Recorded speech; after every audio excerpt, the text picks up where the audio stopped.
कोटा शहर, जिसकी पहचान आज के समय में एक एजुकेशन हब के रूप में होती है। वहाँ बहुत सारे कोचिंग इंस्टीट्यूट्स हैं, लाखों लाख छात्र वहाँ पढ़ने जाते हैं।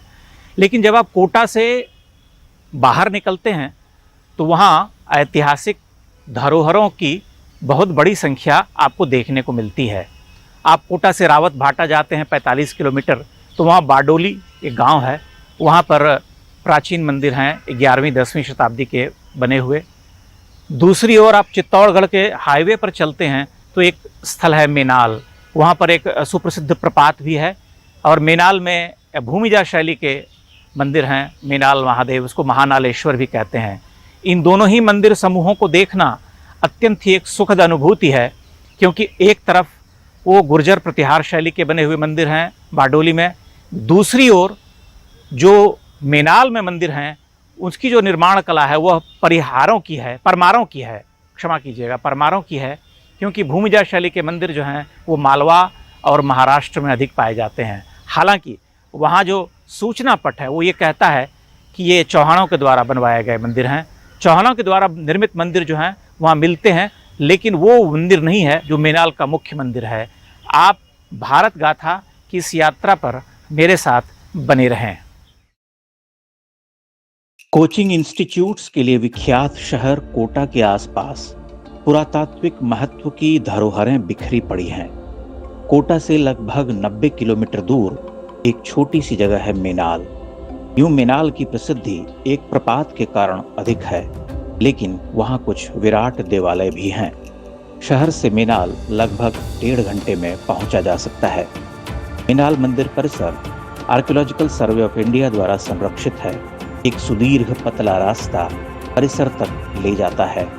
रास्ते के दोनों ओर सजीला उपवन है, सामने एक द्वार है, दूर से वह किसी महल का प्रवेश द्वार प्रतीत होता है। पास से मंदिर के गर्भगृह का ललाट बिंब दीख पड़ता है।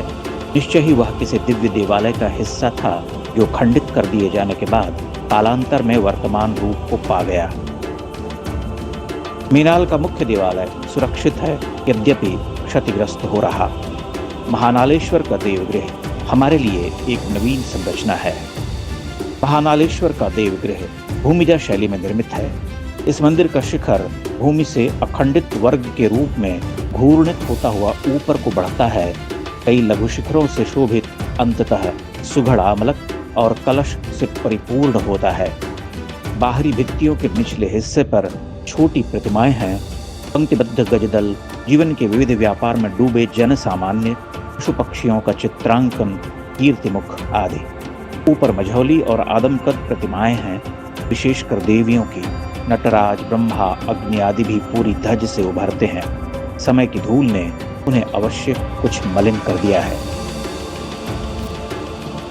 गर्भगृह में शिवलिंग स्थापित है। रंगमंडप की छत क्षतिग्रस्त हो रही, लोहे के 4 स्तंभों से उसे सहारा दिया गया है। अधिकांश प्रतिमाएं और अलंकरण अदृश्य होते जा रहे, कालिख पसरती जमती जा रही है। छोटी प्रतिमाएं पहचान में नहीं आती। कमल दल द्रष्टव्य हैं। मंडप की छत महाअलंकृत है, बारडोली के रंग मंडप से मिलती है। सामने एक नंदी मंडप है। नंदी बाबा का एक पांव तोड़ दिया गया है, शीश सुरक्षित है। इसे आप सौभाग्य कहिए।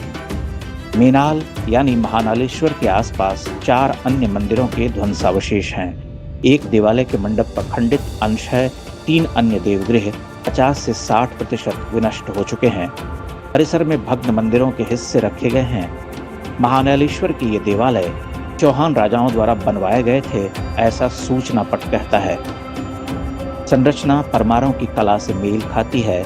मालवा और महाराष्ट्र में भूमिजा शैली के ऐसे मंदिर खूब मिलते हैं। पीछे एक संकरा सा द्वार है जो सुप्रसिद्ध प्रपात की ओर ले जाता है। करोड़ों करोड़ वर्ष पूर्व पड़ी उन गहरी दरार के दोनों ओर वलयाकार चट्टानें हैं। बीत चुके युगों, अब्दों की आड़ी तिरछी रेखाएं उन पर उभरी हुई हैं, जैसे बुढ़ापे में चेहरा रेखाओं से भर उठता है। वहाँ पंछी शोर करते फिरते हैं, चक्राकार घूमते हैं, शैल श्रृंगों पर बैठते हैं, उड़ जाते हैं। सैलानी सेल्फी लेते हैं। झांक कर देखो तो नीचे हरा पानी नजर आता है। अभी पानी ठहरा हुआ है। हवाओं के थपेड़े से उन पर झुर्रियां पड़ती हैं। गह्वर की मोहक और विस्मयकारी उपस्थिति नीचे पड़े कचरे से धूमिल हो जाती है। वहाँ चिप्स के पैकेट, ग्लास, बोतलें पड़ी हुई हैं। ग्लानि होती है, क्रोध आता है, उसके बाद विवशता घेरती है। वर्षा के दिनों में यहाँ से जलधार गिरती है। अभी धूप उतर रही है। जलधार को देखते हुए गिरने का अनुभव भी परमावश्यक है। जहाँ से धार बह कर आती है वहाँ की चट्टानें चिकनी हो गई हैं। वहाँ कोई ठहर कर देखे तो दिखता है कि करोड़ों करोड़ वर्ष का समय कैसे बह गया है। इस गह्वर से कुछ दूर एक छोटी पहाड़ी पर अन्य देवालय का शिखर उभरता है, खंडित शिखर। अभी धूप तेज है। मैं कुछ मंद कदमों से उधर जाता हूँ। वहाँ एक ऊंचे अधिष्ठान पर निर्मित देवालय है। भगवान शिव को समर्पित देवगृह के सामने शीश विहीन नंदी बैठे हैं। अलंकरण साधारण है। मीनाल का दृश्य प्रपात दोबारा रोकता है। उन्मत्त उड़ते हुए पंछी अब तक उड़ रहे। गह्वर में उतरता सन्नाटा रह रहकर युवकों के शोर से टूटता है। यह विशाल खोह अथराई आंखों से न जाने कुछ देख रहा है। इसे प्रतीक्षा है वह दिन दूर नहीं जब काले बादल यहाँ बरसेंगे। प्रपात के प्राणों में स्पंदन होगा। हरहराता जल यहाँ से इस अति विशाल विवर में उतरेगा। अब ये व्याकुल पंछी मेघ मल्हार गाएंगे। परित्यक्त देवालयों के शिखर धुलकर दमक उठेंगे।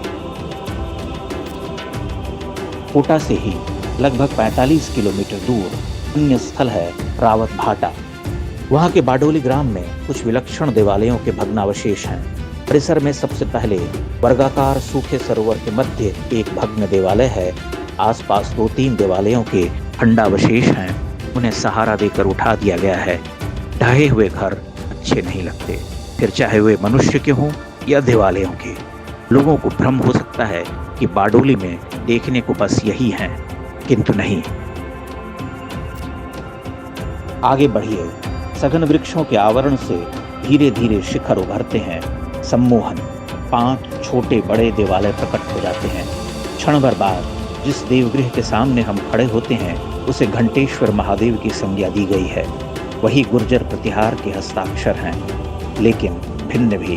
भव्य तो अनिवार्य रूप से। मुखमंडप कुछ चौंकाता है। चिरपरिचित गुर्जर प्रतिहार से सूक्ष्म अंतर है। स्तंभ अत्यंत सुघड़ हैं। गोलाई में पुष्टकर अलंकरण में मिलते जुलते। मकर तोरण स्वागत करता है। नीचे नंदी बाबा खंडित हैं, शीश विहीन। ग्रीवा पत्थर से गढ़ी पुष्पमाल से अब तक शोभित है। काल के अश्रु ढुलक कर काले पड़ गए हैं। एक आंख रह गई है। मन कड़वा हो जाता है, मानो घर के प्रवेश द्वार पर ही किसी अशुभ समाचार का संकेत मिल गया हो।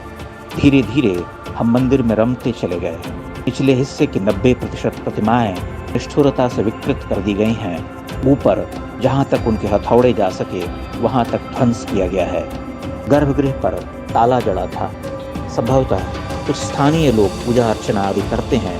भीतर घुप अंधेरा। शिवलिंग द्रष्टव्य नहीं था। अंधेरे में एक उजली माला कौंधती थी, महादेव पर रखी गई थी। यहाँ नटराज की कुछ अनन्य प्रतिमाएं थीं, सब नष्ट कर दी गईं। कुछ चोर ले गए। एक प्रतिमा लंदन के संग्रहालय में रखी हुई है। बाहरी भित्तियों पर अंधकासुर का वध करते हुए आशुतोष विराजमान हैं, पूर्ण नहीं है। वेदीबंध से तनिक ऊपर प्रतिष्ठित अन्य सभी प्रतिमाएं तोड़ी जा चुकी हैं। ऊपर वे देखी जा सकती हैं। पुरुष की जंघा और कटि प्रदेश पर वार किया गया है। पक्ष, ग्रीवा और शीश सुरक्षित हैं। मुखमंडप जहाँ शिखर को स्पर्श करता है वहाँ का अलंकरण अनमोल है। आमलक और कलश पूर्ण है। प्रतिमाओं के ध्वंस से परे देवालय दृढ़ है। वेदीबंध अगले 1000 वर्षों तक स्थिर रह सकता है।